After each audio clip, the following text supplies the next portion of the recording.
Salam alaikum and good afternoon. And this afternoon I have the privilege to say Goeiemiddag in my language. It's such an honor and thank you very much for the introduction and the invitation. 20 minutes is quick, so I'm going to immediately start on my approach to sustainability and environmental stewardship is a little bit more philosophical.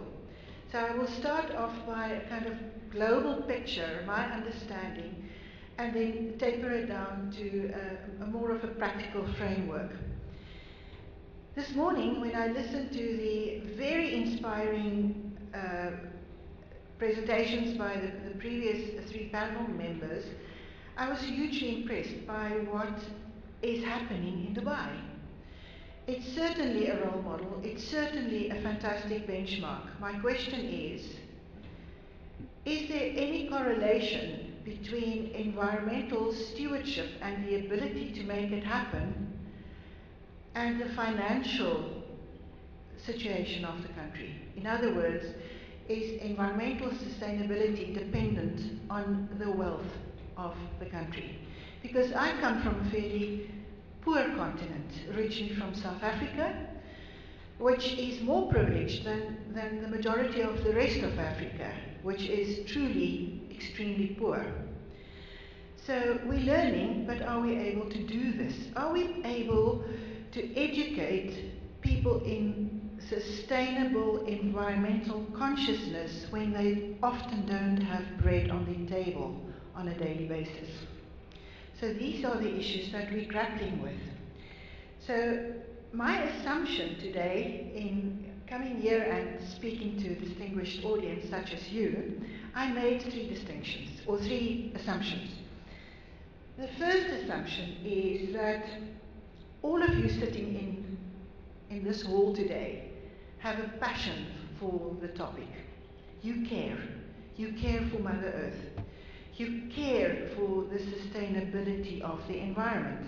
Otherwise you would not have been here. And therefore I assume that you have good knowledge about this topic. Secondly, I assumed that intuitively we all know, we're very much aware that we are in dire straits. We have to do something about conserving nature, the finite resources.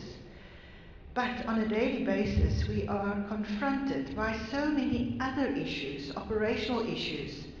And we may talk about this at this conference, and we may feel inspired by what's happening in Dubai and the UAE. But tomorrow or next week, we have to go back to the grindstone where it's business as usual, where we're facing so many other complex issues. And my third assumption was that are you part of the environmental sustainability team that are often asked by the boards of your companies to write a very impressive sustainability report, which is then used for nothing else but a PR exercise, with beautiful brochures, beautiful websites, impressive photographs, but that's where it stops.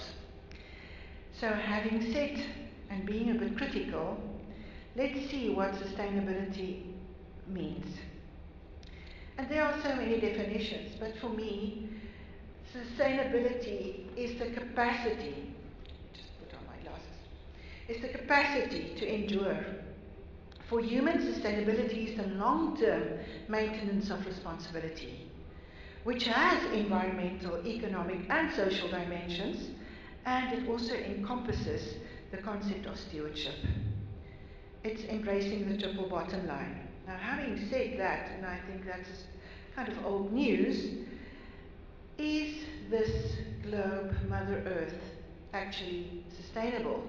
If we look at the changing global horizon, what are the challenges that we are being faced with on a daily basis? I'm just taking out a few. The growing population now exceeding 7 billion. We are too many human beings on this earth.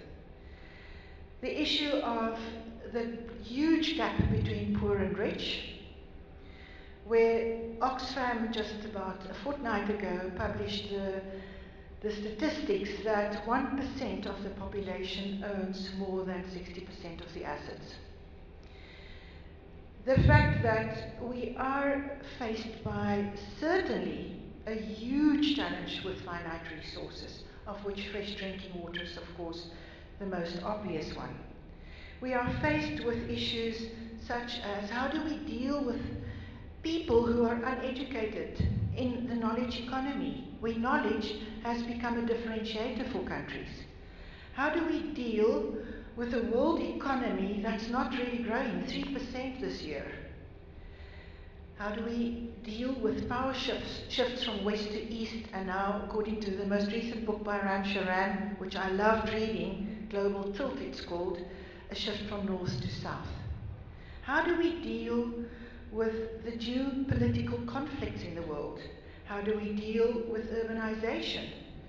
How do we deal with the issue of the huge ethical backlash in the world, especially, I'm sad to say, with political leaders who promulgate the laws, who make the policies, suffering of an ethical backlash? And there are so many, the fundamentalism, the terrorism, and global buying and selling, we can go on and on. So taking this big picture into consideration, the question is, how sustainable is Mother Earth? And then, of course, on the bedrock of increasing global warming and climate change, there's an enduring global financial crisis. So if we unpack that on the level of the economy, there's a fossil fuel dependent, emissions producing and consumption and growth driven economy. It's all about growth. It's all about profit in most companies. If we approach this from an ecological point of view, it's the extraction and the depletion of limited resources, the degradation of the biosphere and the ecosystems. You know this, but let's just refresh our memories. On a societal level, the immense population growth, 1.3 billion people in China, 1.2 billion in India, 1/3 of the world's population concentrated in one portion of the globe. The immense poverty, the diseases all over the world, the inequities, the disillusionment, the conflict. So it's not a very beautiful picture that we have to face on a daily basis. Yet, if we look at the, I have to go back now. Sorry. Just to refresh. In 2011, humanity used already about 151% of the natural resources and the ecological services that the Earth produced that year. So we are in trouble, and I think we all know it. I think most of you have seen this graph before. If we look at the y-x axis, the number of planet Earths that would be required if we just continue with moderate business as usual. We would require 3 Mother Earths. So this is kind of scary. Yet, in 2010, the United Nations Global Compact by Accenture did a CEO study, and they found that 93% of the CEOs then believe that sustainability will be the critical factor to the future success of their companies. So there is such an awareness, at least. 80% believe the tipping point will be reached within the next 15 years, where sustainability is embedded in the core business and strategies of most companies. So it's an integral part of the strategic planning. And 54% believe that this tipping point could be reached within the next 10 years, which is actually just around the corner. So I'm going to create a little bit of a broader context and then look at the framework that might help us. I'm going to take us back into the history of time and development, and just very quickly, this is a spiral, because one of the challenges for leadership in the 21st century is paradoxical thinking. It's no longer either or so much, but how do we deal with both and? And I'm going to take us back to the agricultural era, which was of course followed by the industrial era, which was of course followed by the old technological era. And then there was a huge paradigm shift in the world when we shifted into the information age, which was triggered by the World Wide Web. And the information age was followed by the knowledge era in which we are functioning today. And the importance of this slide is actually very, very important in terms of environmental sustainability. Because up to the end of the technological era, wealth, which is more than money, equaled tangible assets. In the agricultural era, the size of my land, the number of animals I owned, industrial era, the size of my factories, etc. Whilst with the onset of the information era, all of this changed, where we shifted from commodities to services. And wealth is now increasingly measured by what we know and intangible assets, such as reputation, such as values, such as sustainability. If I translate this into Barrett's model, which I really love, is if we look at the frontiers of competitive advantage over time, from the 1800s until 2000, in the 21st century, there's a kind of similar pattern that the agrarian age used manpower, the industrial age used the quality of the product. The information age was all about intellectual capital. But Barrett's research proves that we are already in the consciousness age, where cultural capital is what will drive competitiveness. So why is this important in terms of environmental sustainability? Just very briefly, in the industrial age, it was all about change, and the focus was on the quality of the product. In the information age, it was about transformation on a higher, bigger scale, and the focus was on competitiveness through intellectual capital. But in the consciousness age, it's about evolution, and the focus is on cultural capital. And the question then is, how do we integrate an awareness of environmental sustainability to ordinary people, of which the majority are poor, who have to sustain themselves on a very basic level from day to day by creating an awareness. And that awareness is one of ethics, values, a whole system change. It's a complex issue that we're dealing with. So, I'm a great lover of Albert Einstein, and he said the significant problems we face cannot be solved at the same level of thinking that created them. So we will have to change our thinking around environmental sustainability. Basically, something drastic has to change, and that something has to involve the way we think and the way we relate to others and to our natural environment, starting with how I change my own behavior. So whereas before the economy was primarily the driving force, with society and environment kind of appearing somewhere, the more integrated model is that environment, the sustainability of the environment is the big issue, and society driving that, and economy as a core result of that. So it's another way of thinking. This is a model that might just take me too long, so I'm going to skip through it. But just briefly, from a scenario planning perspective, if we look at sustainable value, there's a clear distinction of the internal-external drivers of sustainability. And what was important yesterday is no more important today. And we have to take cognizance of this as leaders in terms of how we educate and create an awareness, change the cultures within our organizations. So, to bring it all down, so what can we do as ordinary citizens? I have seen amazing programs, learning programs, training programs on sustainability. Really impressive stuff. But I have not seen so much of behavioral change in what we think, what we say, and what we do.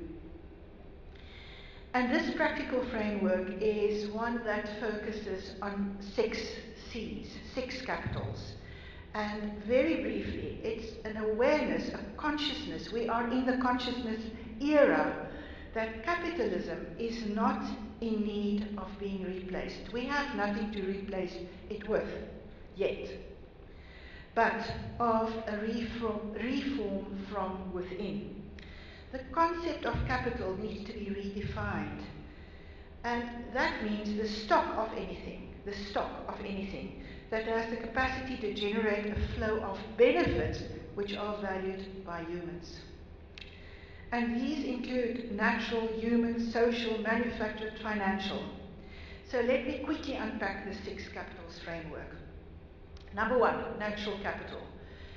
It is the stock that we use to produce goods and services. And we can go through the list on the left, but how can we enhance this? We need to continue to find substitutes for scarce material. We need to reduce dependence on fossil fuels. We've heard it all this morning. We have to eliminate the accumulation of man-made substances and products in nature. Eliminate waste, eliminate waste, eliminate waste, also in the way we consume. Reuse or recycle, we know that, but protect biodiversity and the ecosystem functions. And use renewable resources only from well-managed and restorative ecosystems. Easily said than done. The human capital factor, the human C, stock that we need for productive work. How healthy are our people, how knowledgeable, how motivated, how spiritual.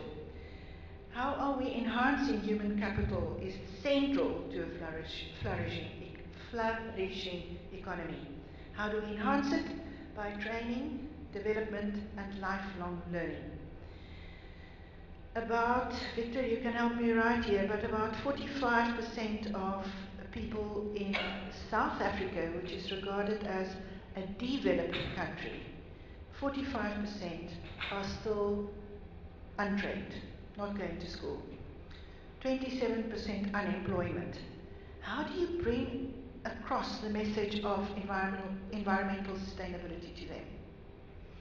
Human rights, human values, cultural sensitivity, health and safety arrangements, health promotion and education, a reasonable living wage, and a fair remuneration. And this is my hobby horse at the moment, where the most recent research tells us that if we look at the pyramid in most organizations, the disparity, the ratio of the top executives in comparison with the average of the bottom of the pyramid is 429 to 1 in developed countries.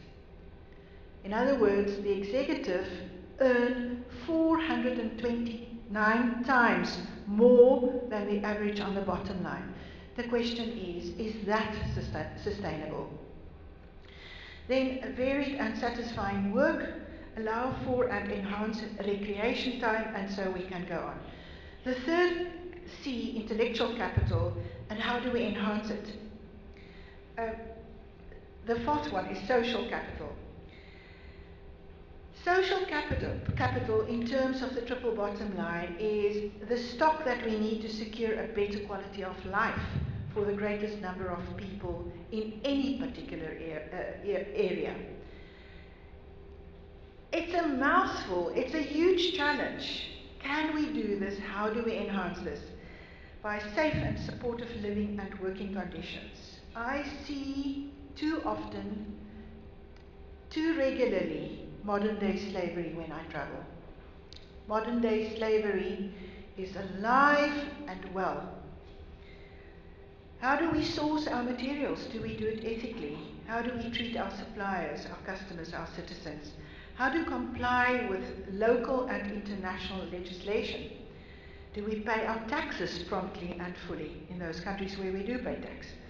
How do we communicate values and objectives? How do we manage impact of products and services?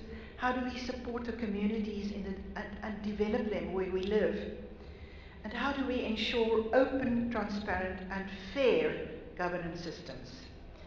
Manufactured capital, the stock that we need for the production process without becoming embodied in the output thereof.